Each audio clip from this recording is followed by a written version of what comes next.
Silicon city ಬೆಂಗಳೂರಿನಲ್ಲಿ apartment ತೆಗೆದುಕೊಳ್ಳಬೇಕು ಅನ್ನುವರು miss ಮಾಡದೆ ಈ ಸ್ಟೋರಿನೇ ನೋಡಬೇಕು. ಅಪಾರ್ಟ್ಮೆಂಟ್ ಖರೀದಿಗೂ ಮುನ್ನ ಈ ಸ್ಟೋರಿಯನ್ನ ಒಂದ್ಸರಿ ನೋಡಿ. ಫ್ಲಾಟ್ ಮಾರಾಟಗಾರರಿಗೆ ಇನ್ಮುಂದೆ ನ್ಯೂ ರೂಲ್ಸ್ ಅನ್ವಯ ಆಗತ್ತೆ, ಹೊಸ ರೂಲ್ಸ್ಗಳು ಅನ್ವಯ ಆಗತ್ತೆ. ಫ್ಲಾಟ್ ಮಾರಾಟಗಾರರಿಗೆ ಇನ್ಮುಂದೆ ಹೊಸ ರೂಲ್ಸ್ಗಳು ಅನ್ವಯ ಆಗತ್ತೆ. ಫ್ಲಾಟ್ ದಾಖಲೆಯನ್ನ ಪಕ್ಕಾ ಅನ್ನೋರಿಗೆ ಭಾರಿ ದಂಡ ಬೀಳತ್ತೆ. ನಗರದಲ್ಲಿ ಹೊಸ ರೂಲ್ಸ್ ಅನ್ನ ಜಾರಿ ಮಾಡೋದಕ್ಕೆ ಜಲಮಂಡಳಿ ಮುಂದಾಗಿರೋದು.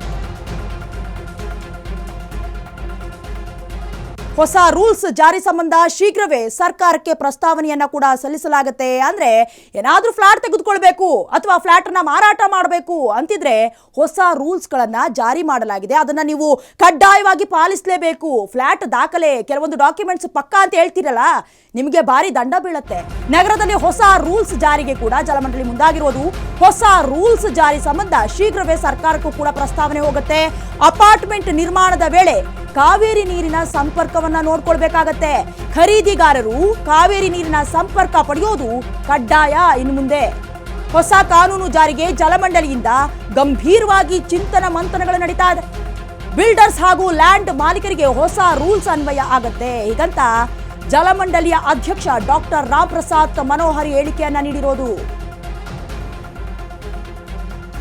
ಹೊಸ ರೂಲ್ಸ್ ಜಾರಿ ಸಂಬಂಧ ಶೀಘ್ರವೇ ಸರ್ಕಾರಕ್ಕೆ ಏನೇನು ಕಂಡೀಷನ್ಸ್ ಇದೆ, ಏನೇನು ರೂಲ್ಸ್ ಅಪ್ಲೈ ಮಾಡ್ತಾರೆ ಎಲ್ಲವನ್ನ ಕೂಡ ಸರ್ಕಾರದ ಮುಂದೆ ರಿಲೀಸ್ ಮಾಡೋದಕ್ಕೆ ಅಥವಾ ಪ್ರಸ್ತಾವನೆಯನ್ನ ಮಾಡೋದಕ್ಕೆ ಸಜ್ಜಾಗಿದ್ದಾರೆ. ಅಪಾರ್ಟ್ಮೆಂಟ್ ಖರೀದಿ ಮಾಡೋದಕ್ಕಿಂತ ಮುಂಚೆ ಅಥವಾ ಮಾರಾಟ ಮಾಡೋದಕ್ಕಿಂತ ಮುಂಚೆ ಎಲ್ಲ ಡಾಕ್ಯುಮೆಂಟ್ಸ್ ಪಕ್ಕಾ ಇದೆಯಾ ಅನ್ನೋದನ್ನ ನೋಡ್ಕೊಳ್ಬೇಕಾಗತ್ತೆ.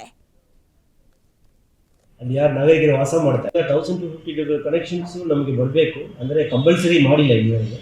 ಬಟ್ ಮುಂಬರುವ ದಿನಗಳಲ್ಲಿ ಈ ಥರ ನೀರಿನ ಸಮಸ್ಯೆ ಆಗದೆ ಅಂತರ್ಜಲವನ್ನು ಕುಸಿದೇ ನೋಡ್ಕೊಳ್ಳೋದಕ್ಕಾಗಿ ಈಗಾಗಲೇ ಒಂದು ಉಪಮುಖ್ಯಮಂತ್ರಿ ಮಾತಾಡಿದಾಗ ಖಂಡಿತ ಅಪಾರ್ಟ್ಮೆಂಟ್ಗಳು ಕಾವೇರಿ ಕನೆಕ್ಷನ್ ತೊಗೊಳ್ಬೇಕಾಗತ್ತೆ. ಯಾಕಂದರೆ ಇದು ಅಲ್ಲಿ ಯಾರು ನಾಗರಿಕರು ವಾಸ ಮಾಡ್ತಾರೆ ಅವರಿಗೆ ಒಂದು ನೀರಿನ ಭದ್ರತೆಯನ್ನು ಕೊಡೋದಕ್ಕಾಗಿ ನಾವು ಮಾಡಬೇಕಾಗತ್ತೆ. ಹಾಗಾಗಿ ಅಪಾರ್ಟ್ಮೆಂಟ್ ಕಟ್ಟಕ್ಕೆ ಮುಂಚೆನೇ ಬಿಲ್ಡರ್ಸ್ಗಳೇ ತೊಗೊಳ್ಳೋ ಥರ ಒಂದು ವ್ಯವಸ್ಥೆಯನ್ನು ಕಲ್ಪಿಸಿ ಅಂತ ಮಾನ್ಯ ಉಪಮುಖ್ಯಮಂತ್ರಿಗಳು ಸಾರ್ವಜನಿಕ ದೃಷ್ಟಿಯಿಂದ ನಮಗೆ ಡೈರೆಕ್ಷನ್ಸ್ ಕೊಟ್ಟಿದ್ದಾರೆ. ಅದರಂತೆ ನಾವು ಬೋರ್ಡಲ್ಲಿ ಚರ್ಚೆ ಮಾಡಿ ಅದಕ್ಕೆ ಒಂದು ಸ್ಕೀಮನ್ನು ಮಾಡಿ ಸರ್ಕಾರ ಯಾವ ವಲಯಗಳಲ್ಲಿ ಜಾಸ್ತಿ ಸರ್ ಈಗ ಅದು ಸುತ್ತೋಲೆ ಹೊರಡಿಸ್ತೀರ ಸರ್. ಈಗ ಯಾರು ಅಪಾರ್ಟ್ಮೆಂಟ್ ಕಟ್ತಾರೋ ಅವರಿಗೆ ನೀರಿನ ಕನೆಕ್ಷನ್ ಕಡ್ಡಾಯ ಅನ್ನೋಂಥದ್ದು ಕಾವೇರಿ ನೀರು ಆಗಬೇಕು. ಸರ್ಕಾರ ವತಿಯಿಂದ ಒಂದು ರೆಗ್ಯುಲೇಷನ್ಸ್ ಅಪ್ರೂವಲ್ ಆಗಬೇಕಾಗುತ್ತೆ. ಹಾಗಾಗಿ ಇದರ ಬಗ್ಗೆ ನಾವು ಒಂದು ರೂಪುರೇಷೆಗಳನ್ನು ರೆಡಿ ಮಾಡಿಕೊಂಡು ಸರ್ಕಾರ ಹಂತಕ್ಕೆ ಹೋಗ್ತೀವಿ. ಸರ್ಕಾರದಲ್ಲಿ ಪ್ರಸ್ತಾವನೆ ಇದೆ, ನೀವು ಪ್ರಸ್ತಾವನೆ ರೆಡಿ ಮಾಡ್ತಾ ಇದ್ದೀವಿ. ಈ ಹೊಸ ರೂಲ್ಸ್ ಯಾಕೆ ಅಂತ ಹೇಳಿದ್ರೆ ಖರೀದಿದಾರರಿಗೆ ಬಿಲ್ಡರ್ಸ್ ಕಡೆಯಿಂದ ಆಗುವ ಮೋಸವನ್ನ ತಡೆ ಮಾಡೋದಕ್ಕೆ ಡಿಸಿಎಂ ಡಿಕೆ ಶಿವಕುಮಾರ್ ಸೂಚನೆ ನೀಡಿದ್ದಾರೆ. ಇದರ ಬೆನ್ನಲ್ಲೇ ಜಲಮಂಡಳಿಯಿಂದ ಪ್ರಸ್ತಾವನೆ ಬಂದಿರೋದು. ಅಪಾರ್ಟ್ಮೆಂಟ್ ಕಟ್ಟುವವರಿಗೆ ಕಾವೇರಿ ನೀರಿನ ಕನೆಕ್ಷನ್ ಕಡ್ಡಾಯಗೊಳಿಸಲಾಗುತ್ತೆ. ಇನ್ನು ಮುಂದೆ ಕಾವೇರಿ ನೀರಿನ ಕನೆಕ್ಷನ್ ಪಡೆಯುವ ಬಗ್ಗೆ ಜಲಮಂಡಳಿ ಮಾಹಿತಿಯನ್ನು ಹಂಚಿಕೊಂಡಿದೆ. ಹಿಂದೆ ಕಾವೇರಿ ನೀರಿನ ಸಂಪರ್ಕ ಪಡೆಯುವುದು ಕಡ್ಡಾಯ ಇರಲಿಲ್ಲ, ಇನ್ನು ಮುಂದೆ ಇರುತ್ತೆ. ನೀವು ರೂಲ್ಸ್ ಅದು. ಇನ್ನು ಮುಂದೆ ಕಾವೇರಿ ನೀರಿನ ಕನೆಕ್ಷನ್ ಪಡೆಯುವುದು ಕಡ್ಡಾಯ, ಇಟ್ಸ್ ಕಂಪಲ್ಸರಿ. ಖರೀದಿದಾರರಿಗೆ ಬಿಲ್ಡರ್ಸ್ ಕಡೆಯಿಂದ ಕೆಲವೊಂದಷ್ಟು ಮೋಸ ಆಗ್ತಾ ಇತ್ತು ನೀರಿನ ವಿಚಾರವಾಗಿ. ಹಾಗಾಗಿ ಅದನ್ನೆಲ್ಲ ತಡಿಬೇಕು, ಆ ವಿಚಾರಗಳಿಗೆ ಬ್ರೇಕ್ ಹಾಕಬೇಕು ಅಂತ ಡಿಕೆ ಶಿವಕುಮಾರ್ ಅವರು ಕೆಲವೊಂದಷ್ಟು ಸೂಚನೆ ನೀಡಿದ್ರು. ಹಾಗಾಗಿ ಪ್ರಸ್ತಾವನೆಯನ್ನ ಇಟ್ಟಿರೋದು.